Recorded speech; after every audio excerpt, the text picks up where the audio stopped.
পার্টিটা আছে কি না, কোথায় আছে, কি আছে খুঁজেই পাচ্ছেন না। বিধায়ক, সাংসদ আর কর্পোরেশন মিউনিসিপ্যালিটির যারা কাউন্সিলর, যারা পঞ্চায়েত, কাউকেই খুঁজে পাওয়া যাচ্ছে না। কেউ খাটের তলায় আছে, কেউ দেখি যে এখন জামা কাপড় চাপা দিয়ে শুয়ে আছে, কেউ বলেছে নাকি বাংলাদেশ চলে যাচ্ছে। এখন উনি খুঁজে পাচ্ছেন না, কিন্তু পুলিশ ঠিক খুঁজে পেয়ে যাচ্ছে।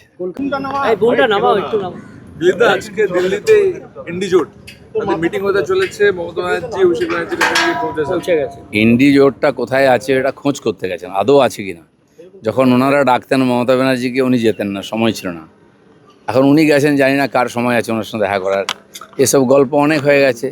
ককরোচ পার্টি এসে গেছে, কিছু আছে লোক যারা এরকম ঘুরে বেড়ায়, চালচুলো নাই, তারা কোনো না কোনো একটা জায়গায় ঢুকে পড়ে। এইভাবে আপ পার্টি তৈরি হয়েছিল, এভাবে টিএমসি তৈরি হয়েছিল, সব বিসর্জন হয়ে যাচ্ছে। নতুন একটা প্ল্যাটফর্ম খোঁজা হচ্ছে, কোনো একটা নাম নিয়ে আসবে, কিন্তু জনতা এদেরকে বুঝে গেছে। মমতা ব্যানার্জি অভিষেক ব্যানার্জি সেখানে পৌঁছেছেন, তারই সাংসদরা সেখানে রয়েছেন, কেউ দেখা হচ্ছেন না। তো নিজের পার্টির সাংসদ যার সঙ্গে দেখা করে না, বিধায়ক দেখা করে না, অন্য পার্টির লোকেরা তার সঙ্গে দেখা করবে। আর তার নেতৃত্বে তিনি নাকি ইন্ডি জোটকে বানিয়েছিলেন, জন্ম দিয়েছিলেন। একদিন দেখেননি সে আছে কি মারা গেছে, এখন হঠাৎ দায়ে পড়ে গেছেন। দেখা যাক, তার পার্টির লোকেরা সঙ্গে যোগাযোগ রাখছে না, তিনি যাচ্ছেন দুনিয়া উদ্ধার করতে। এই মেসি কাণ্ডে আজকে ফের অরূপ বিশ্বাসকে তলব করা হয়েছে, তিনি যাচ্ছেন না, পালিয়ে পালিয়ে বেড়াচ্ছেন। পালিয়ে তো অনেকে বেরিয়েছিল, তারপরে কোথায় গেল? সবাইকেই যেতে হবে। দাদা, দিল্লি যাওয়ার আগে মমতা বন্দ্যোপাধ্যায় কাউন্সিলরদের নিয়ে বৈঠক ডেকেছিলেন, কিন্তু সেই বৈঠকে অনেকেই আসবেন না বলেছেন, তাই বৈঠক বাতিল হয়ে গেল। কি হবে কলকাতা? উনি দেখছেন পার্টিটা আছে কি না, কোথায় আছে, কি আছে খুঁজেই পাচ্ছেন না।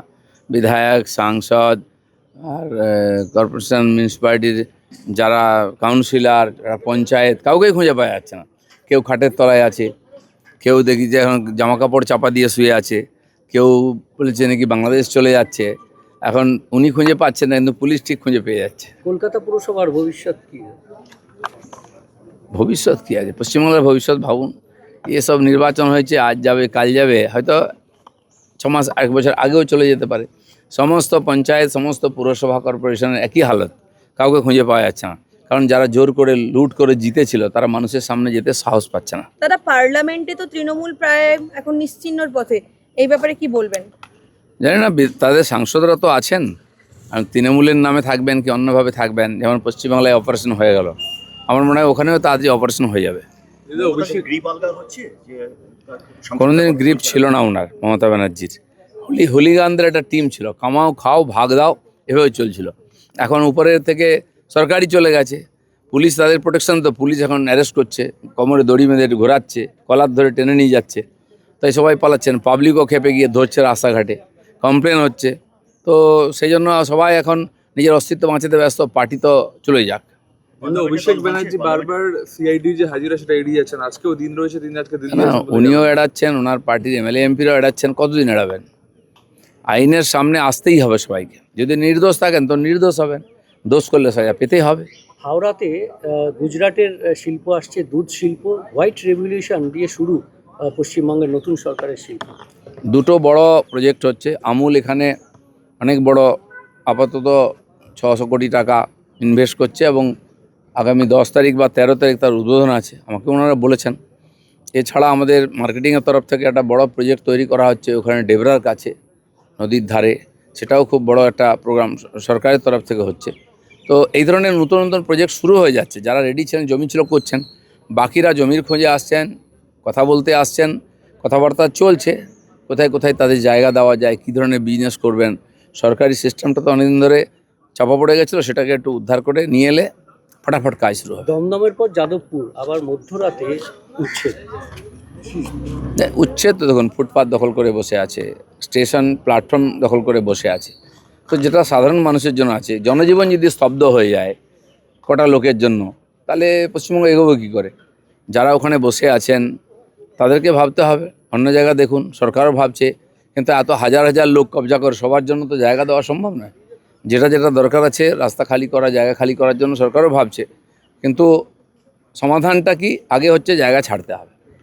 তৃণমূল ভবন, সেই তৃণমূল ভবনের মালিক যিনি, তিনি আইনি নোটিশ পাঠাচ্ছেন, বলছেন তাড়াতাড়ি এই ঘরটা ফাঁকা করুন। মমতা ব্যানার্জির সময়টা খারাপ যাচ্ছে, পার্টি চলে যাচ্ছে, পার্টির অফিস চলে যাচ্ছে।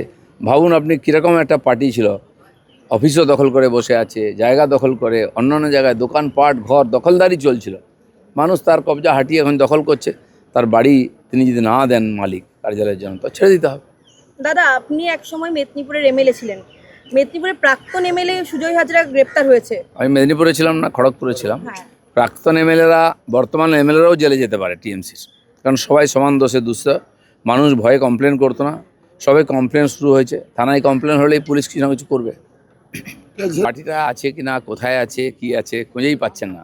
বিধায়ক, সাংসদ আর কর্পোরেশন, মিউনিসিপ্যালিটির যারা কাউন্সিলর, যারা পঞ্চায়েত, কাউকেই খুঁজে পাওয়া যাচ্ছে না।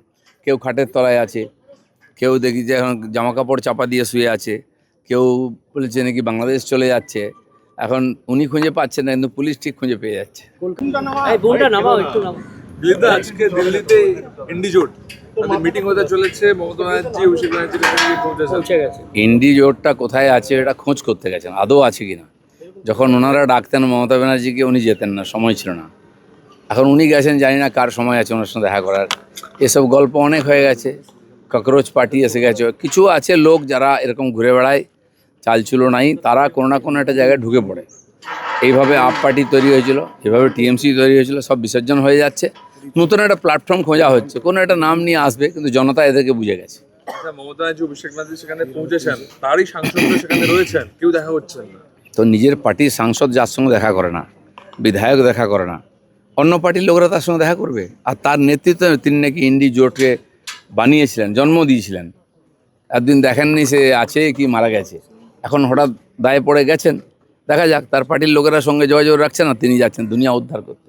এই মেসি কাণ্ডে আজকে ফের অরূপ বিশ্বাসকে তলব করা হয়েছে, তিনি যাচ্ছেন না, পালিয়ে পালিয়ে বেড়াচ্ছেন। পালিয়ে তো অনেকে বেরিয়েছিল, তারপরে কোথায় গেল? সবাইকেই যেতে হবে। দাদা, দিল্লি যাওয়ার আগে মমতা বন্দ্যোপাধ্যায় কাউন্সিলরদের নিয়ে বৈঠক ডেকেছিলেন, কিন্তু সেই বৈঠকে অনেকেই আসবেন না বলেছেন, তাই বৈঠক বাতিল হয়ে গেল। কি হবে কলকাতা? উনি দেখছেন পার্টিটা আছে কি না, কোথায় আছে, কি আছে, খুঁজেই পাচ্ছেন না। বিধায়ক, সাংসদ আর কর্পোরেশন, মিউনিসিপ্যালিটির যারা কাউন্সিলর, যারা পঞ্চায়েত, কাউকেই খুঁজে পাওয়া যাচ্ছে না। কেউ খাটের তলায় আছে, কেউ দেখি যে এখন জামা কাপড় চাপা দিয়ে শুয়ে আছে, কেউ বলেছে নাকি বাংলাদেশ চলে যাচ্ছে। এখন উনি খুঁজে পাচ্ছেন না, কিন্তু পুলিশ ঠিক খুঁজে পেয়ে যাচ্ছে। কলকাতা পুরসভার ভবিষ্যৎ কি? ভবিষ্যৎ কী আছে, পশ্চিমবাংলার ভবিষ্যৎ ভাবুন। এসব নির্বাচন হয়েছে, আজ যাবে কাল যাবে, হয়তো 6 মাস 1 বছর আগেও চলে যেতে পারে। সমস্ত পঞ্চায়েত, সমস্ত পুরসভা, কর্পোরেশনের একই হালত, কাউকে খুঁজে পাওয়া যাচ্ছে না। কারণ যারা জোর করে লুট করে জিতেছিল, তারা মানুষের সামনে যেতে সাহস পাচ্ছে না। দাদা, পার্লামেন্টে তো তৃণমূল প্রায় এখন নিশ্চিহ্নর পথে। এই ব্যাপারে কি বলবেন? জানি না, তাদের সাংসদরা তো আছেন, আর তৃণমূলের নামে থাকবেন কি অন্যভাবে থাকবেন। যেমন পশ্চিমবাংলায় অপারেশন হয়ে গেল, আমার মনে হয় ওখানেও তাড়াতাড়ি অপারেশন হয়ে যাবে। অভিষেক গ্রিপ আলগা হচ্ছে যে